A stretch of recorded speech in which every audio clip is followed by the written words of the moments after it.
اب فیصلے کے مہینے اور سال آ رہے ہیں، اس لیے اب گناہوں کی طرف واپس جانے کا بالکل وقت نہیں۔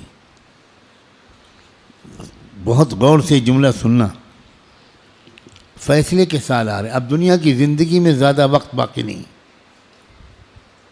پوری دنیا کی زندگی میں زیادہ وقت باقی نہیں، اب فیصلے کے دن آ رہے ہیں۔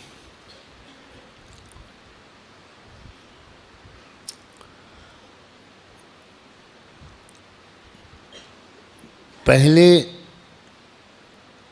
جیسا اب زمانہ نہیں ہے، ایک ایک دن جو گزر رہا ہے یہ فیصلے کے دن سے ہمیں قریب کر رہا ہے، اور فیصلے کے دن کی جو سب سے بڑی علامت ہے کہ اب فیصلے کا دن قریب ہے، وہ ہے فلسطین کے حالات۔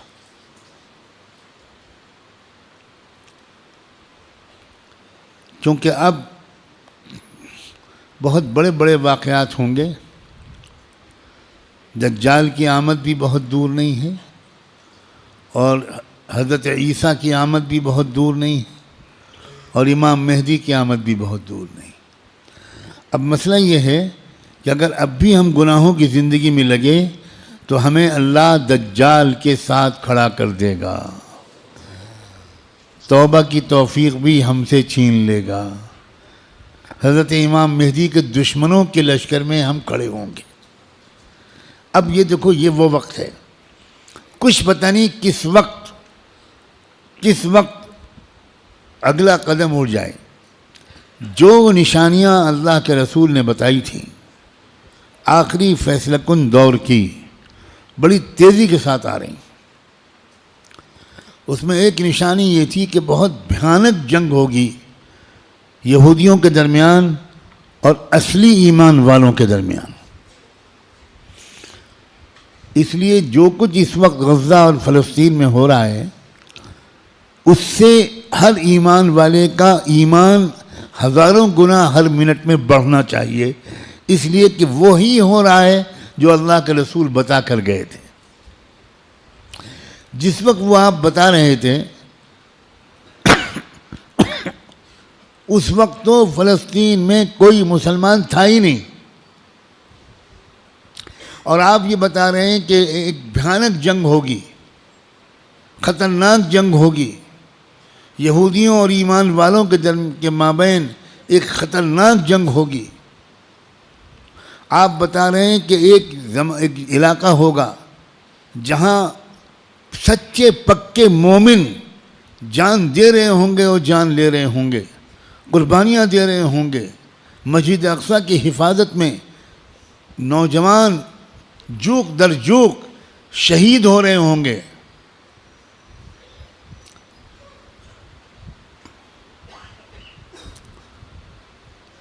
اور اللہ وہاں کے مجاہدوں سے سب سے زیادہ خوش ہوگا، اصلی ایمان والے وہیں پر ہوں گے۔ یہاں تک کہ جب صحابہ نے پوچھا کہ یہ لوگ جن کے بارے میں آپ کہہ رہے ہیں سچے پکے مومن، یہ کہاں ہوں گے؟ آپ نے فرمایا یہ بیت المقدس اور اس کے چاروں طرف ہوں گے، مسجد اقصیٰ اور اس کے چاروں طرف ہوں گے۔ بالکل ٹھیک وہی جو کچھ آپ نے فرمایا تھا اس وقت وہاں ہو رہا ہے۔ ہم لوگ اسی زمانے میں ہیں، آپ اس سے خوش ہوں یا آپ اس سے ناراض ہوں، ہم کو اللہ نے وہی زمانہ عطا فرمایا جس میں ہم اپنی آنکھوں سے اللہ کے رسول کی بات کو سچا پکا ہوتا ہوا دیکھ رہے ہیں۔ تو اس وقت وہاں جو ہو رہا ہے اس سے ہر لمحے ایمان کو بڑھنا چاہیے ہمارے۔ یہ ہمارا ایمان کی مضبوطی کی وجہ ہے۔ لوگ الٹا سمجھ رہے ہیں، یہ جو کچھ وہاں پر ہو رہا ہے اس سے خوف اس کے دل میں آ رہا ہے جو سمجھا ہوا نہیں ہے، ڈر وہ رہا ہے جو سمجھا ہوا نہیں ہے۔ لیکن جو سمجھا ہوا ہے قرآن و حدیث کو، اللہ کے رسول کی باتوں کو، وہ یہ کہہ رہا ہے کہ یہی تو وہ فرمایا تھا اللہ کے رسول نے، جو ہو رہا ہے وہی ہو رہا ہے جو اللہ کے رسول فرما کر گئے تھے۔ اس کا مطلب یہ ہے کہ آپ کی نبوت برحق ہے، آپ سچے رسول ہیں۔ آپ نے اس وقت یہ فرمایا تھا جب اس کے کوئی آثار نہیں تھے. اب اب آپ نے جو آئندہ کے بارے میں فرمایا تھا کہ جو ہوگا، جب وہ ہو رہا ہے اور پچھلے 6 مہینے سے ہو رہا ہے، بلکہ پچھلے 75 سال سے ہو رہا ہے، جو اللہ کے رسول بتا کر گئے تھے، تو اس کے بعد میں جو ہوگا اس مقابلے کا آخری انجام، اس کے بارے میں اللہ کے رسول نے جو کچھ فرمایا وہ بھی یقیناً ہو کر رہے گا. اور وہ کیا ہوگا؟ وہ یہ ہوگا کہ اللہ کے کلمے کا بول بالا وہاں سے پھیلنا شروع ہو کر پورے عالم کی ہر کچی پکے گھر میں اللہ کا کلمہ داخل ہوگا. پوری زمین پر انصاف کا نظام قائم ہوگا، اللہ کا حکم چلے گا، باطل ٹوٹے گا، حق کا غلبہ ہوگا. ایمان والوں کو اللہ تعالیٰ عزت، حکومت، اقتدار، طاقت، غلبہ دیں گے، ان کی قربانیوں کے انعام کے طور پر ضرور دیں گے. اور پھر دجال کا قتل ہوگا، دجال سے چھٹکارا ملے گا.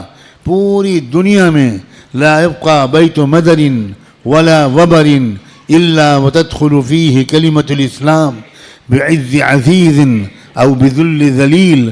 اللہ کے رسول کی حدیث کے الفاظ ہیں کہ کوئی کچا پکا گھر یا کوئی خیمہ ایسا نہیں بچے گا جس میں اللہ کا کلمہ داخل نہ ہو جائے، طاقت کے بل پر یا قبول کر کے داخل ہو کر رہے گا. اس لیے لوگوں، یہ بہت چوکنا رہ کر جینے والا زمانہ ہے.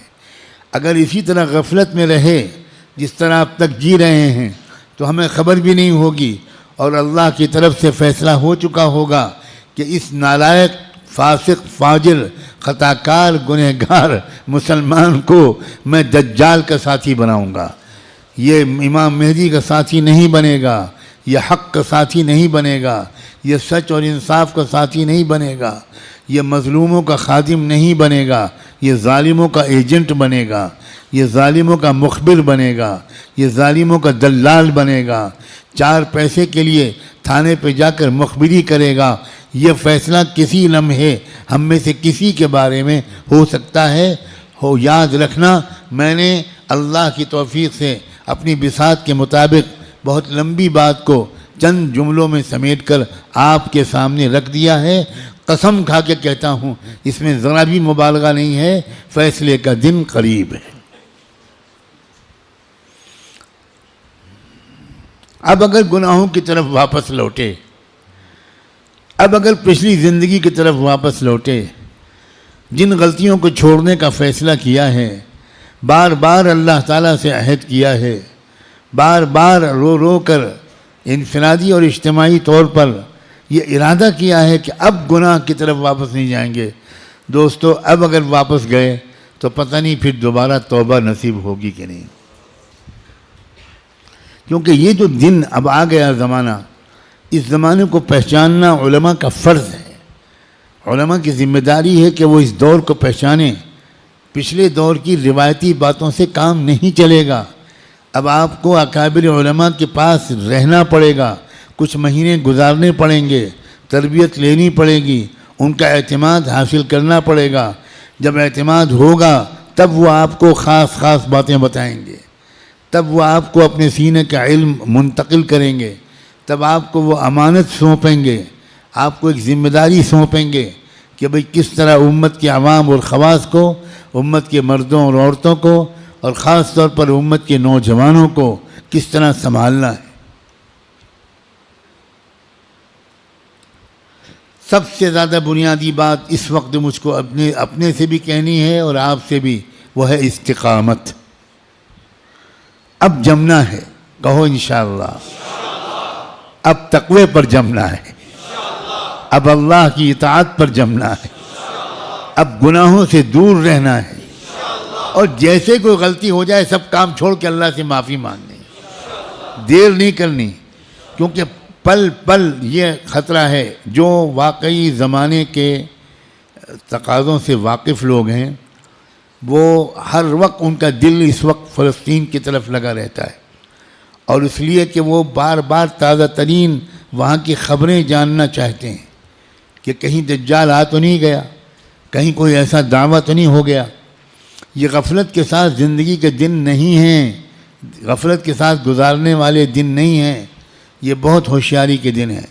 اور یہ بھی یاد رکھنا، الٹے سیدھے مقرروں اور مولویوں، الٹے سیدھے جو اپنے آپ کو عالم کہتے ہیں اور ہیں وہ جاہل، ان کی باتوں کے چکر میں مت آنا۔ وہ طرح طرح کی باتیں تم کو بتا کر تم کو غلط راستے پر لے جائیں گے۔ جو سچے پکے اکابرین ہیں، بڑے بڑے بزرگوں کی صحبت یافتہ، قرآن مجید کے مفسر، قرآن کو گہرائی سے سمجھنے والے، اللہ کے رسول کی منشا کو سمجھنے والے، پوری زندگی کے 24 گھنٹے اللہ کے دین کی خدمت میں گزارنے والے، جن پر وقت کے سارے بزرگوں نے اعتماد کا اظہار کیا، ان کی بات ماننا ہے۔ ورنہ سوشل میڈیا پہ جاؤ تو 50 انجینئر ملیں گے اور 50 ڈاکٹر ملیں گے اور 50 طرح طرح کے لوگ ملیں گے جو اسلامی پروگرام چلا رہے ہیں۔